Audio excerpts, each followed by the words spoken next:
All right, so what is going on, you beautiful people? Today, I want to start things off by asking you a question. Tell me, have you ever spent hours and hours and hours a day sitting behind your desk in front of the computer, in front of the laptop, just hunched back, bad posture, forgetting about the time, just clacking away at your keyboard, working, working, working?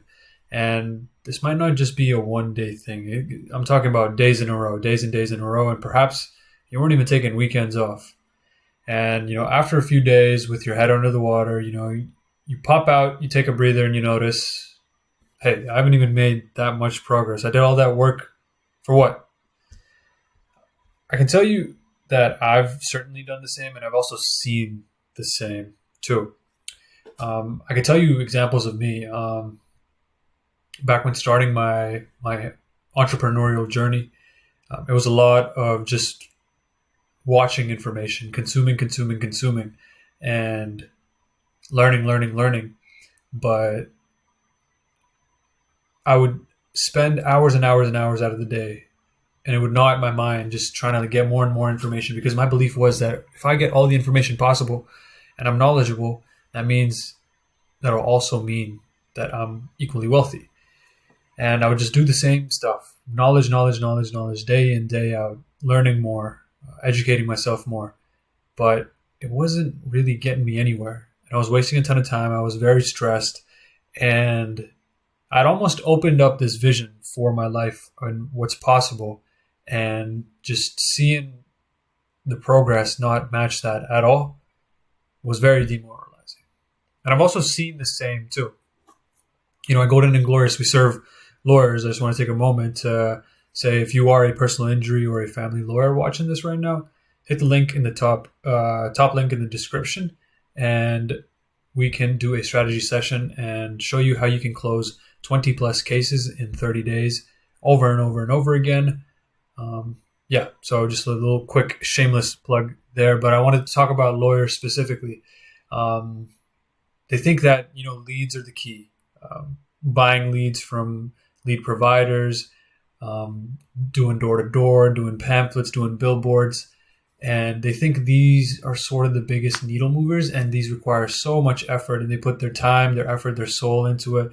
They even get their staff members, like their personal assistants, in on this as well. But it just doesn't get them the results they want. And if it does, it's very marginal. Like something might be profitable, but at the end of the day, for the amount of effort you're putting in, and the marginal gains, these lawyers would sort of think to themselves, was it even worth it? And I could name examples on and on and on and on, but that would just make this video far too long, way longer than it needs to be. But it really comes down to one thing. It's a problem with leverage. And here's the craziest part. They had this problem figured out all the way back in the day before businesses were run like businesses are ran today. Let me walk you through a real quick quote. Archimedes, a mathematician, I believe, a physicist, from what part of the world, I couldn't really tell you off the top of my head, but he once said, "Give me a lever long enough and a fulcrum on which to stand to place it, and I shall move the earth." Now, we're not here moving planets. We're here trying to make profitable businesses, trying to create systems and infrastructures that are there to serve people. If you're a lawyer, trying to solve cases and help people out of their legal situations as efficiently and as quickly, and as a result, at scale, as much at scale as possible. So what did he necessarily mean by this? Leverage in the sense of business really comes with the consideration of high intent tasks. You see, there's only a few things that'll take you from where you are right now to say 10xing what you're doing at the moment, right? And at the back of our heads, we know this. We know that the hard things that our brain sort of veers us away from doing is exactly what we should be doing, because that's going to make the biggest impact. But again, it takes our brains takes us away from those and instead into the tasks that really don't move the needle at all, but makes us feel as though we're spending quality time. And at the end of the day, you might feel good in the moment, but when days stack to become weeks, stack to become months, and you still haven't made progress, that feel good that you get in the moment really doesn't mean much. So, to end this disease, I like to call it, of your mind once and for all, I want to show you a quick visual matrix that you must embed into your mind whenever making decisions about tasks. So let's check this out. So a quick 4-paneled matrix here. Before we do hop into that, I sort of want to show you this. This is the analogy we're going to be using. Let's say you're in this red zone right now. This is where you're at the moment, and your big ambitious goal is this green zone. We want to push this needle every day closer and closer and closer into this green zone, so we can say, hey, we achieved our goal, and then we can set new goals and start pursuing those. But that's where this matrix comes in here. Each and every task on your list and in your mind can be classified into 4 types. There's 2 pillars of classifications that each task uses, and it's leverage and effort. Leverage means that, how advantageous is your current position to accomplishing this task? Let's use an example of lead generation for lawyers. Billboards, they're pretty high effort getting all that set up, getting the payments done, etc. Leverage we can use in the terms of cash as well. They're quite expensive to have set up. And effort, it's a lengthy process to get all that running and approved with the person that's providing you with those billboards, as opposed to, say, online advertising. Online advertising, you can hit thousands and thousands of eyeballs in a matter of hours, days, with extremely minimal effort. Literally from the back, from right behind your screen, you can get that campaign up and running. The same number of eyeballs that would see your billboard ad could see your Facebook ad with far less effort. So when we compare those two from one another, there's clearly one that is higher leverage and at the same time lower effort. So you want to be putting tasks that, again, fit that category, that give you the highest leverage. They're the easiest to pull off and give you the biggest bang for your buck, and that are the lowest effort up front. Because truth be told, because they're low effort, but at the same time still extremely high leverage, that means this needle is going to get pushed way further for the amount of effort that you're putting in. So these are high priority tasks. Next, we move on to the high leverage, high effort tasks. Now, I know the first category was high leverage, low effort. And the truth is, not many tasks are going to fall under here. That's just the reality of it. More often than not, this is the zone to be very, very concerned of.